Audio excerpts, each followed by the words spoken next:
Well, good deal. So good to be back with you guys tonight. Are you guys ready to receive from the Lord? Ready to have some good things happen? Yeah? Have some expectations? That's good. That's good. How many of you had good devotions last night? Good devotions in your cabins? All right. Good. Continue to do that. Continue to go and ask questions. Continue to ask your counselors, what did Paul mean when he said such and such?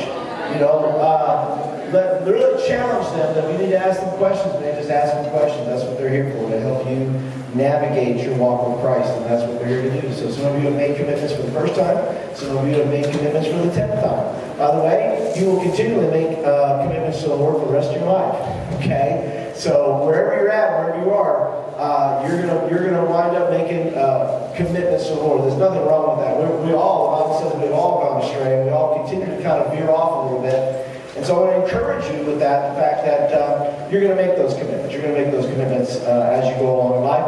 I want to welcome tonight. I have a few visitors, a few guests with us tonight. They are a gang of former counselors, former campers, and they're a hot mess. So I'm going to try to ignore them for most of the night. So keep my focus on you guys. You guys help me keep my attention here, because those guys will be distracting. But those guys, they drove from down south to come up here and hear me, and I'm blessed, guys. Thank you guys so much. It really means a lot to me. It really, I trust me. God has blessed me more than I deserve. So you guys are part of that blessing, part of my life, part of the legacy, really, part of my whole life of doing ministry. And so God bless you guys. Thank you so much for coming. Tonight, a quick review. It doesn't matter where you start. It matters where you finish. Right? We talked about that.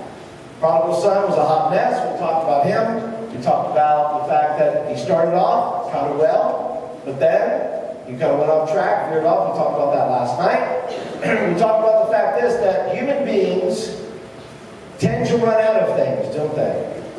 They tend to run out of things, and they run out of hope, they run out of energy. Eventually, by the way, we run out of life. Did you notice that? People kind of die. We run out of that too. So that's a thing. That's a real deal, right?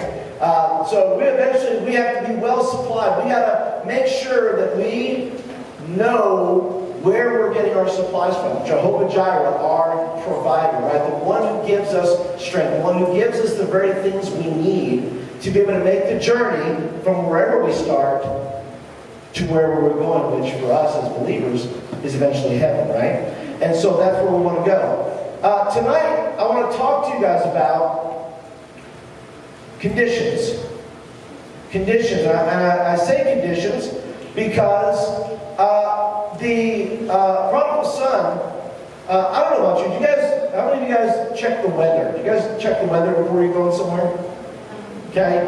If you're going somewhere, sometimes you want to know, should I bring a jacket? Should I bring an umbrella? Right? In Florida, that's good information, right? You want to know if you need an umbrella, right? There are things that you want to check. Any avid skiers? Skiers? You like snow skiing? Any snow skiers? All right, so what do? You check, right, on your app or your phone, whatever. You check the snow, right? You check how much did it snow the night before. Is it going to be a good run, right? There are things you want to check before you go somewhere. Because if you don't check the conditions, or check like how many surfers, beach people, you got to check. What do they have there for you to check? Right. They also put up what? Flags. If you go and the wrong flag is flying and you go anyway, you're taking your own life in your hands, right? But of course you can check. Now they have webcams everywhere, and you can check right from there what the waves are going to be like. So if you surf, you can check all that kind of stuff. All that to say that checking the conditions of something, right, is important. See, this young man did not check the conditions. He to himself said, listen, back then, obviously, he couldn't check, big city app, right? There's no way for him to know what was going on in the city. Who's got Luke? Who has Luke? Who's got my verse tonight? Who's got Luke? Who's got Luke 15, 13, 14? Come on up here, man. I want to read just, we got some good readers tonight. I'm excited about them reading the scriptures. It's so important for you guys to read the scriptures for yourself and to hear them. So he's going to tell you a little about, once again, where the prodigal son is in his story. Not long after that, the younger son got together all he had and set off for a distant country, and there squandered his wealth in wild living. After he had spent everything, there was a severe famine in that whole country, and he began to be in need. Okay. Excellent. Thank you. Give him a big hand. Give him a big hand. So in that time of Bible times, there was not a famine act. Let's check to see if the town has enough food. I'm going to check that, right? It's not like checking the waves or the ski slope or anything. He's checking for whether or not they have enough food or not. But see, he, like you guys, although they didn't have social media or computers or electricity or anything else, word of mouth was still powerful, right? How many of you like to check something like Rotten Tomatoes before you go to the movies? Anybody? Or you check the reviews. How many of you check reviews before you go to the movies? How many of you wish you had checked a review before you went and saw the movie? All right, so let me say this. Tell me real quick, which movie did you see that you wish you had checked the reviews first? Rampage. Rampage. You couldn't tell that by the trailers, bro?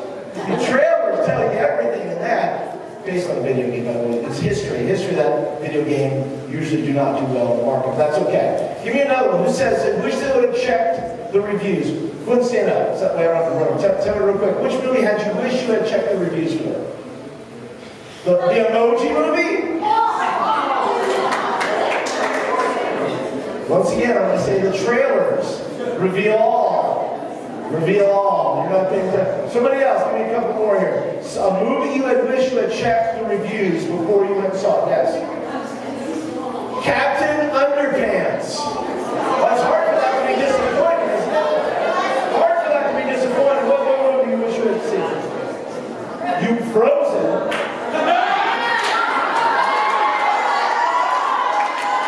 You know what? I agree with that, but I don't think they could have told you that song was going to get out of control really fast. Okay? I don't even know if the reviewers could have checked that out. So what we do is, as human beings, okay? What we do as human beings a lot of times, what we'll do is, we will try to convince ourselves of an outcome. We'll say, this is going to be a good movie. This is going to happen. It's almost to where we're getting like, we're trying to make a prediction. This movie is going to be good. I'm not going to check the reviews. I'm just going to believe that they're going to make a great movie, right? And we go there, and then we're disappointed.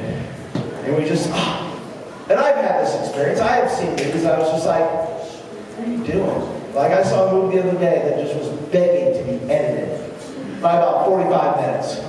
Okay? It just was begging to be edited. And I felt for it. I was like, oh, it was disappointing. But I do go in with high hopes, which is a lot like life, because some people go and say, this is the way life's going to be, and sadly they become quickly disappointed. Don't you wish you could read a review right now of your own life? Yes. Don't you wish right now you say, oh look, I'm trending fresh right now at 68 tomatoes. Right here, I'm doing very well.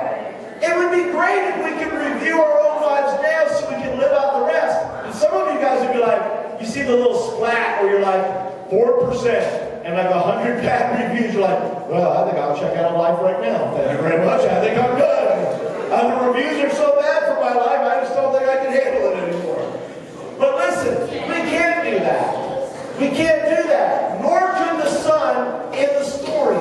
He has no idea of the conditions that were going to happen in his life. And yet he was hearing word of mouth. The city's great, man. You got to go to the city. You got to go here. It's the best. They got the best camel clubs and stuff. They got stuff there, man. They got crazy stuff. They got the falafel's awesome, bro. You got to go get some falafel. It's the bad. It's the deal. Listen, he didn't know until he got there. He was predicting. He was saying, this is how my life's going to turn out, and yet he got into it, and suddenly a famine strikes. He didn't check his famine app, so he didn't know the food was running out. He gets to the city, and then there's no food. And he's like, oh, maybe I spent all my money to get here, and I'm here. This is no fun. I spent all my money, all my friends are gone. It's terrible. And yet, I believe in my heart that some of that is this. In reality, we have two ways, guys. According to Scripture, there's two ways to live our lives. Number one, we can live according to the culture, or we can live according to God's promises.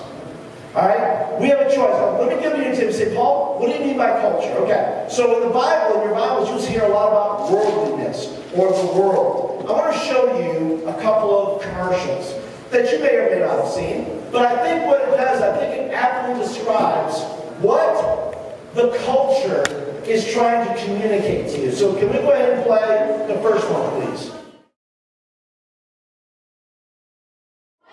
Okay. How many of you have seen this commercial before? All right, so listen to me then. Listen to me then. This is exactly, now granted, this commercial is marketing and targeted to a lot of you, most of you that are older, most of you that are college age, right? That's who that's for. But the message is there, right? Do whatever you want. The line that gets me is you're free and forgiven. Yeah. You're free and forgiven. Do whatever you want to. Is that what you're hearing? Am I wrong? Am I not hearing that? Am I hearing that basically you just go do what you want and basically there's really no consequences? I mean, you're going to get a few scars, but there's really no consequences to what you're doing. Is that what you're hearing? Raise your hand if that's what you're hearing. Okay.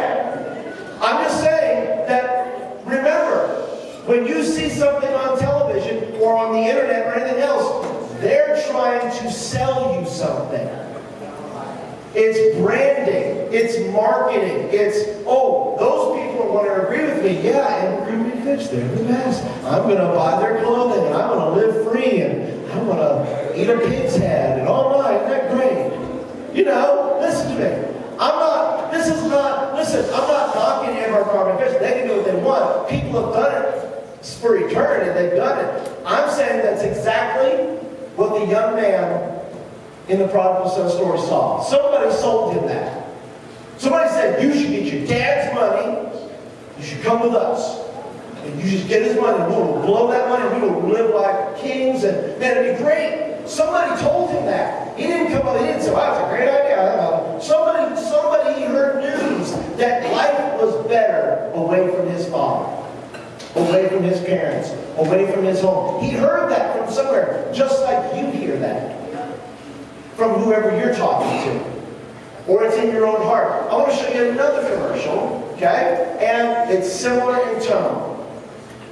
Shorter commercial, same tone though, isn't it? Oh, by the way, anybody can tell me what a yurt is? I have no idea what a yurt. What is a yurt? It's a hut where my mom owns a sort of thing. Oh, okay. Fun